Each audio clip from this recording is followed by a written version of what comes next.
Hello, this is Shannon Kleibrink, and you are listening to the Future of Curling Masterclasses presented by Curling Canada, with support from the World Curling Federation's Development Assistance Program.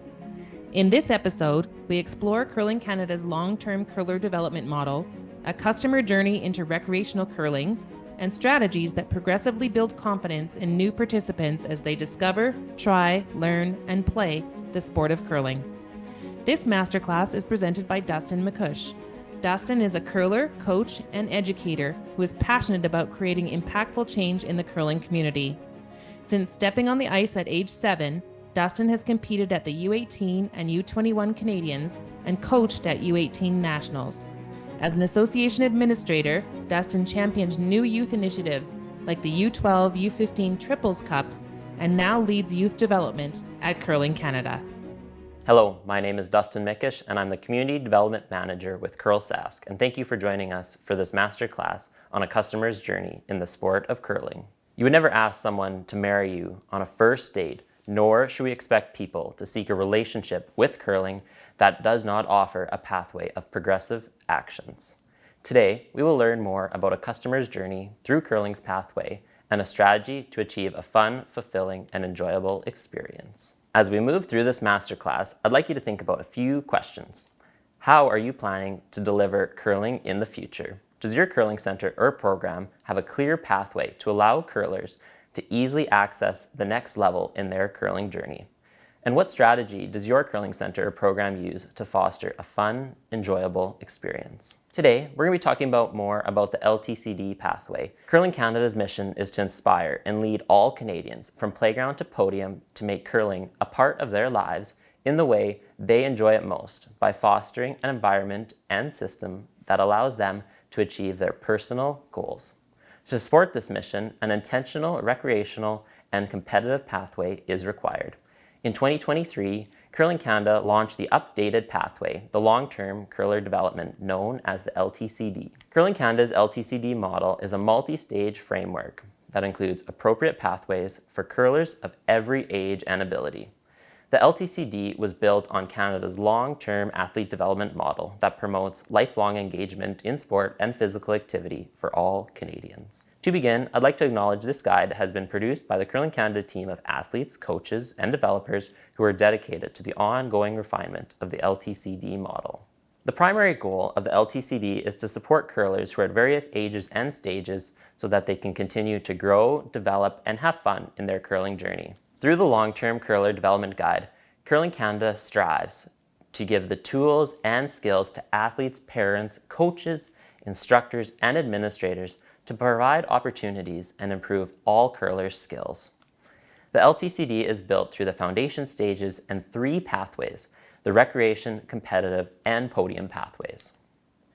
To begin, the foundation stage exists to help young curlers develop both an interest to support their future participation and the aptitude to support future competitive success. The recreational stage is made up of a single, multifaceted stage, and the recreational pathway offers multiple points of entry to accommodate curlers of different ages and experience levels. The competitive stages that make up the competitive pathway encompass all competitors in our sport, with the exception of those who compete at the most elite level. The podium pathway is the stage reserved for highly skilled curlers with the demonstrated potential to represent Canada in major international competitions. Over the coming minutes, we will begin to learn more about each of the different pathways. And whatever path a curler is on, this model makes it possible for every participant to become a 5-star curler. Curling Canada's long-term curler development model is designed around the idea of building a 5-star curler. The 5-star curler is someone with the necessary skills to succeed at their current stage before advancing to the next. To build a 5-star curler, instructors, coaches, and organizers need to focus on the technical, tactical, physical, mental, and social skill development. And in order to build the 5-star curler, coaches must also focus on stage-appropriate blend of training, competition, and recovery time. The foundational stages provide children and early teens with a gateway into our sport. It is very feasible for young participants to initiate their involvement at any of these 3 stages, with the optimal timing dependent on their interest and availability. The first stage is the fundamentals, and this is U9, so ages 6 to 9, and represents an early start opportunity for children with a strong desire to get involved in curling and the ability to balance curling with all the various sports that they play, as we really encourage kids to play multiple sports at a young age and in the fundamentals stages. And at this stage, it can start as early as age 6. Moving into the learn to train stage, this is U12, so this is our 10, 11, and 12-year-olds, and marks the recommended starting point for most young curlers, as it offers ample time for anyone to develop the necessary fundamental skills. And really in this learn to train stage, there's a healthy amount of training, as well as a little bit of starting to intro to competition. Train to train, U15, is our next stage in the foundational stages and allows established young curlers to further develop their skills while still giving motivated beginners a suitable opportunity to catch up. At the fundamentals, learn to train and train to train, U9, U12, U15, we really want our young players to be playing all the different positions, learning all aspects of the sport, and developing their skills. So this can be through singles, doubles, triples, fours, and really placing an emphasis on rotating positions and developing all aspects of their game, as we mentioned earlier, to build a 5-star curler.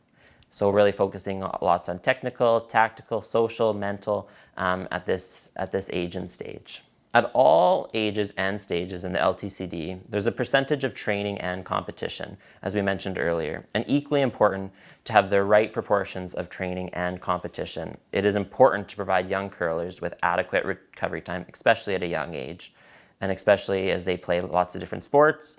The off-season is also really an important time for recovery. The next pathway we're going to move into is the recreational pathway, and features a single stage known as Curl for Life for ages 15 and plus, which welcomes a wide range of non-competitive curlers. To do so, this stage offers multiple points of entry to accommodate a wide range of participants. So the first stage in the recreational pathway is for older teens at 15 plus, and it really welcomes older teens who had curled at maybe the train to train stage, along with those with little to no curling experience. And the key commonality in the older teens, 15 to 12, is that they're among age peers and desire to curl for fun. So they may have been in a youth learn to curl program, and now they're looking to pursue the recreational pathway, and now they are looking to be on the route of the Curl for Life 15 plus.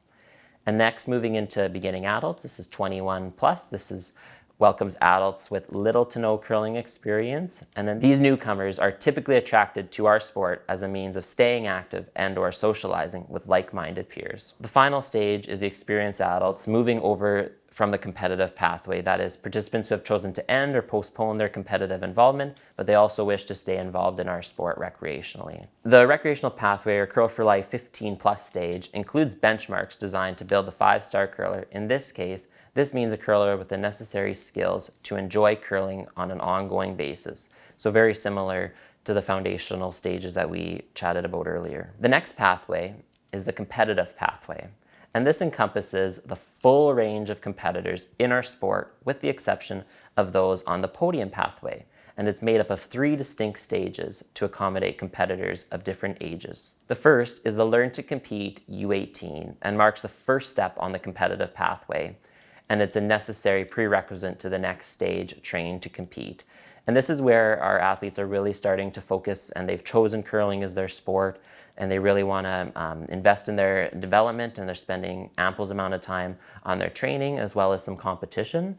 And they're competing locally at the regional level, to the provincial level, and then followed by the national level in U18. So these curlers are really focusing in on curling at this age and pursuing the competitive route. And then many of these U18 players, when they move up into the next stage, the U21, Train to Compete. And this is kind of the next step, and prepares curlers for future competition at the adult level. And very similar, these are athletes that are playing on fours curling team as well as mixed doubles teams as U21s. There's many provinces across Canada that have U21 championships now for mixed doubles play, and they're really continuing to develop all their skills. And this also has a provincial, national, and now a world level, so opportunity in U21 to represent Canada at the World Championships. The next in the competitive pathway is the Compete for Life 21 plus, and this is kind of the most diverse stage in the pathway and provides competitive opportunities across all adult competition categories.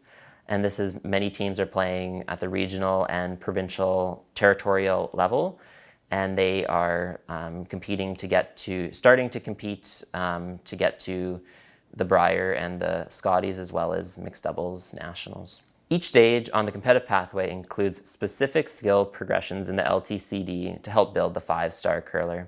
This means with a curler with the necessary skills to succeed at their current stage before advancing to the next. The final pathway is the podium pathway, and it's reserved for those highly skilled curlers with the capabilities of representing Canada at the international championships or at the world and Olympic level. And it's made up of 2 distinct stages. The first is the next gen, and the second is the national team program. So the first stage is the Learn to Excel U25 stage and marks the first step on the podium pathway, and is reserved for curlers who are part of Curling Canada's Next Gen program. And this starts with events such as the U25 Next Gen Classic, which is a fours and mixed doubles curling event, as well as many U25 events are increasing across the country. And these are many teams still competing in the fours and mixed doubles with trying to represent their province or territory at the national championships. Train to Excel U25 plus represents the pinnacle of the podium pathway and is reserved for curlers of the national team program. These are curlers that are training, and curling is fully a part of their lives as they train to represent Canada at the World Championships and the Olympics. Something important amongst all stages, especially at the U21, U25, and U25 plus, is performance standards. And these are the best measure of any curler's performance in shooting accuracy, especially if all shots are carefully charted and scored. The most direct application of shooting accuracy is the assessment of thrower performance, but it can also provide insights into the contributions of sweepers and line callers. Curling Canada and its members associations are strongly committed to developing all curlers in our system. The overarching goal here is to ensure that every coach has the necessary training and support for their curlers' ongoing development. With this in mind, Curling Canada's LTCD model features a fully aligned approach to coach development. All Curling Canada coach training programs are connected to the NCCP, National Coaching Certification Program, and fall into one of 2 streams. First, the community stream is aimed at coaches working at the community level, coaches supporting fundamentals U9, learn to train U12, and train to train U15. And we really encourage them to take the Club Coach Youth course, while those supporting Curl for Life 15 plus are best to take the Club Coach course. The competition stream is aimed at coaches working with teams. The competition coach is a standard for coaches in Learn to Compete U18, Train to Compete U21, and Compete for Life U21 plus teams, with competition development coach eventually becoming the standard for coaches at the Learn to Excel U25 and Train to Excel U25 plus. The next part we're going to talk about today is the Discover, Try, Learn, Compete strategy. And with Curling Canada's long-term curler development, you may be wondering, how do we implement this pathway into our center? A recently developed strategy for curling centers is the Discover, Try, Learn, Play strategy. The Discover, Try, Learn, Play strategy is rooted in supporting curling centers in planning a fun, enjoyable experience for all customers in their curling journey. The first step in this process is Discover. The Discover component is how customers are introduced to the sport. This may be through social media, your center's website, watching on TV, Croak-A-Curl, community outreach, referrals from existing curlers, networking, customizing your approaches, and even through word of mouth. So a few questions to ponder is, how do we discover curling at your center? What are your plans for the marketing of your programs and events? And are there any specific groups we should be targeting for our marketing? So this is a really important first step, as this is what's really the marketing initiatives that's going to get new members into your facility. Moving into the try portion, These are programs aimed at people who have limited previous exposure to the game of curling. The intent of this program is to give individuals the opportunity to easily experience our sport and game of curling without long-term commitment. These programs will orientate people to curling and what your center has to offer, and are designed to give them a pathway into our sport. These events are a great way to produce potential new members to your center. A few examples of these are open houses, try curling days, drop-in sessions, corporate events, fun spiels. These are really the opportunity for people to get into our sport, and these are their first steps on the ice trying it. The next is learn. These programs are designed to enhance a curler's abilities regardless of their current skill set. These can be youth or adult programs and can be aimed at any group from beginner to advanced. Some things to think about. How do people learn curling at your center? Curling really is a challenging and technical sport and really requires proper instruction and coaching when new curlers are coming into our sport. So I'd like to ask, what are you able to offer at your curling center where these new participants to the sport are able to enhance their skill set, as curling is very challenging? So a few of these are youth or adult learn to curl programs, private lessons. And something really key to note here is that learn to curl programs, they really need to be fun, safe, and positive. For example, when you're doing a youth learn to curl session, can you play music during warm-ups or the games portion of your youth learn to curl program, making it a fun, enjoyable experience for participants? Next is play, and play really encompasses a large portion of the strategy, and these are leagues or events aimed at allowing curlers to have fun and experience the game on their own terms. A few examples of these are youth leagues, adult leagues, beginner leagues, novice leagues, competitive leagues. And something key to note here, especially as we move into the future of curling, is the flexible work. Today is an opportunity for all clubs, as people can curl at all times during the day. So I'd like to kind of ask and for you to think about is how can you incorporate different or new leagues moving into the future. And these leagues really need to be at all times of the season. So thinking about our league intakes, can we offer a league that starts in the fall, in the winter, and the spring?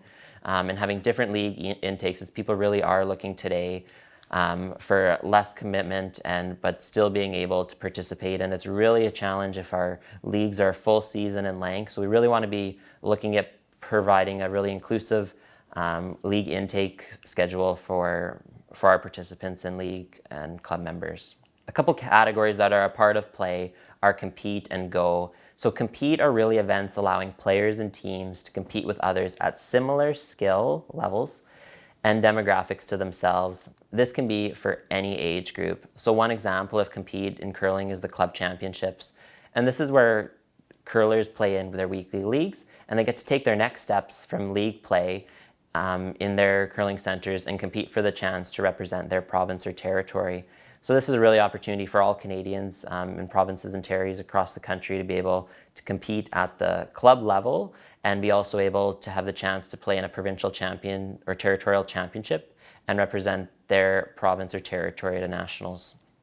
And then a new kind of concept in curling is go. And this isn't new to sport in general, but new to the curling world. And these are really spontaneous, casual, convenient opportunities for participants at any age or stage to curl anytime. So how can we go curling? It's Saturday afternoon and you're looking for something to do. Currently, think if your rink, if someone could just walk in and just go curling and just go when it works for them, when it's convenient for them, without any previous planning. And an example I'd like to think about here is golf and how it can be any day, time. There's golf courses open where you can just go golfing when it works for you. So really thinking in the sport of curling is how can we implement this in our curling centers where you can just go curling when it's convenient for you. And a few further things to think about when planning the play category.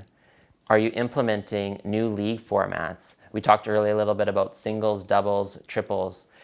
I think it's really important that as we move into the future of curling that we look at challenging what the status quo is and looking at incorporating new leagues and opportunities for people to play.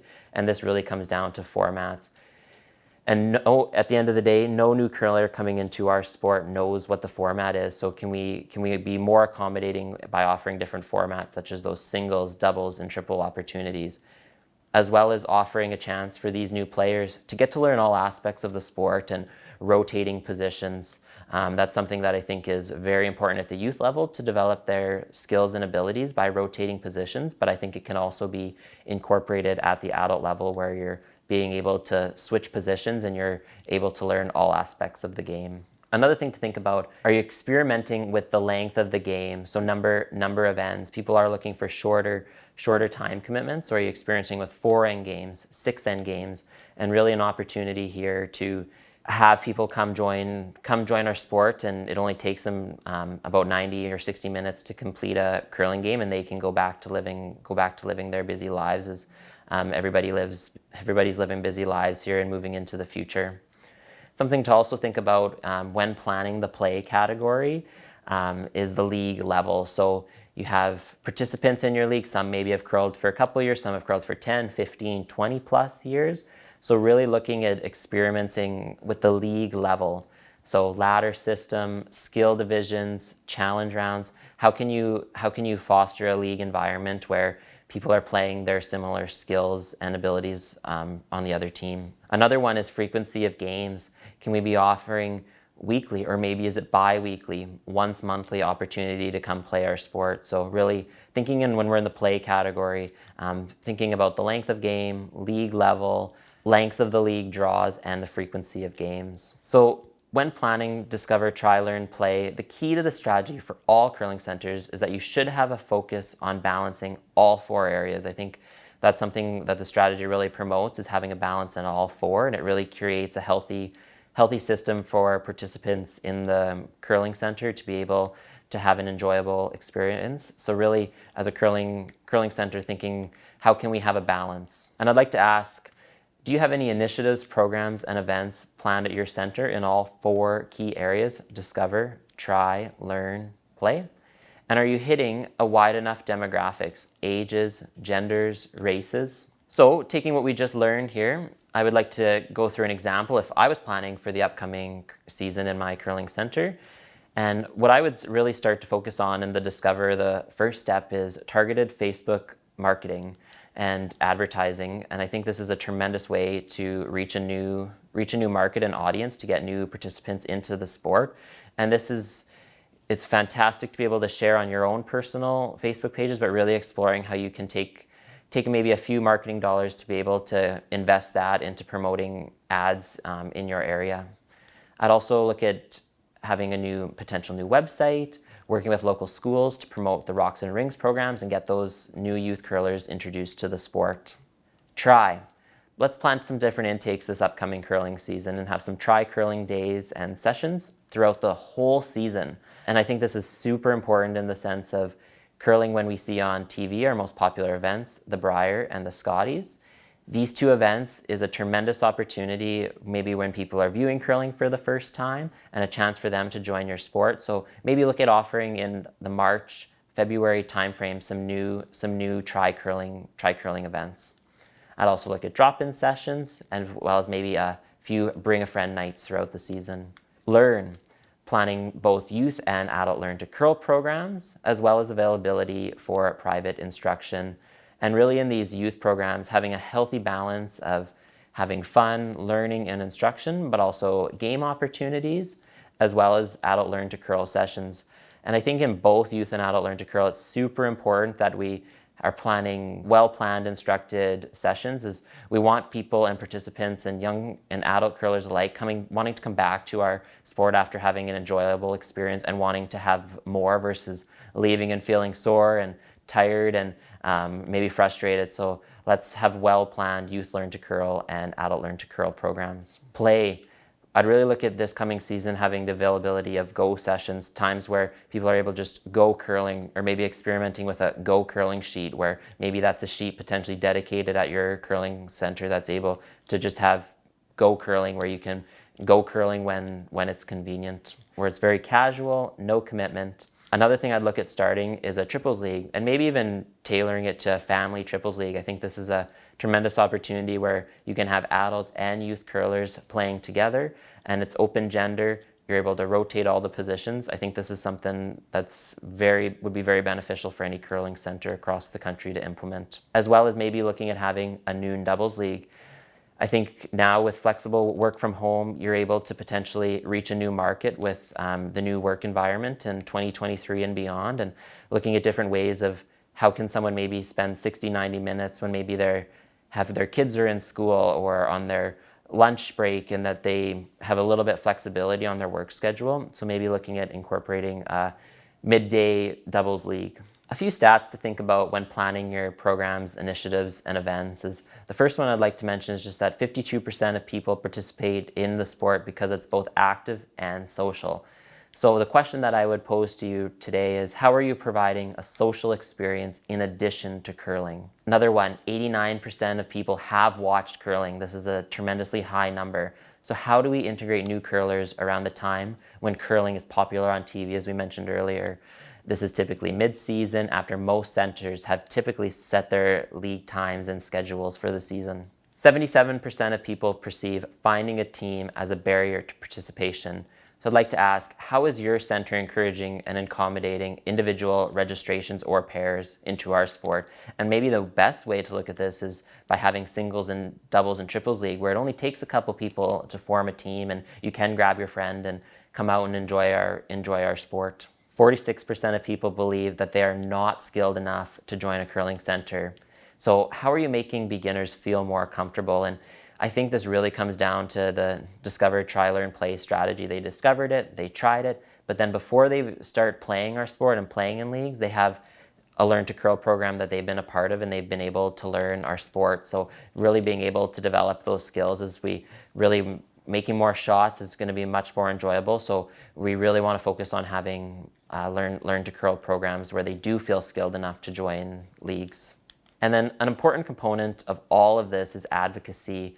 I think advocacy is important both for those that are currently playing, those that are maybe in a Learn to Curl program. They can advocate for how well their experience was in the Learn to Curl program, and they can advocate to new people in the Try curling programs, as well as Discover. So this might not even be an existing member of your curling center, but someone that's just an advocate for curling. They might be a fan who's watching it on TV and rave about how great of a sport it is to go out and play. So really incorporating in all the Discover, Try, Learn, Play is how important advocacy is in our sport. And just a few more things to think about for the Discover, Try, Learn, Play strategy is emergent generations cherish their time more than they do their money. So they'll pay more in exchange for volunteering less. They are also more minimalistic. They value quality over quantity and experiences over materialistic stuff. So really focusing on what do our new participants and our new members in our sport, they are coming with more of a minimalistic mindset. New members are an opportunity to start fresh. They don't know the way that it has been or the traditions, and are not burdened by precedent or tradition. To conclude, today we discussed the long-term curler development guide and how it really encompasses both from starting when you're 6 right through to the competitive and podium pathways and recreational pathways, and how you can curl for life. So that's the wonderful thing with curling. It's a lifelong sport from ages 6 to all the way up to you can be playing when you're 100.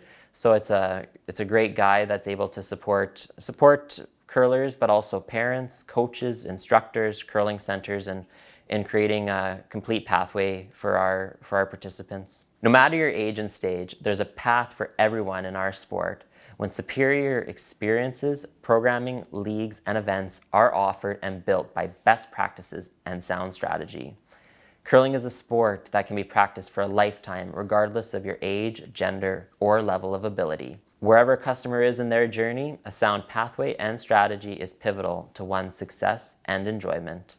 Today, we discussed Curling Canada's long-term curler development guide, as well as a strategy to help implement some of the things discussed in the LTCD, the Discover, Try, Learn, Play strategy. And no matter your age and stage, there's a path for everyone in the sport of curling when superior experiences, programs, leagues, and events are offered and built by best practices and sound strategy. Curling is a sport that can be practiced for a lifetime, regardless of your age, experiences, or level of ability. Wherever a customer is in their journey, a sound pathway and strategy is pivotal to one's success and enjoyment.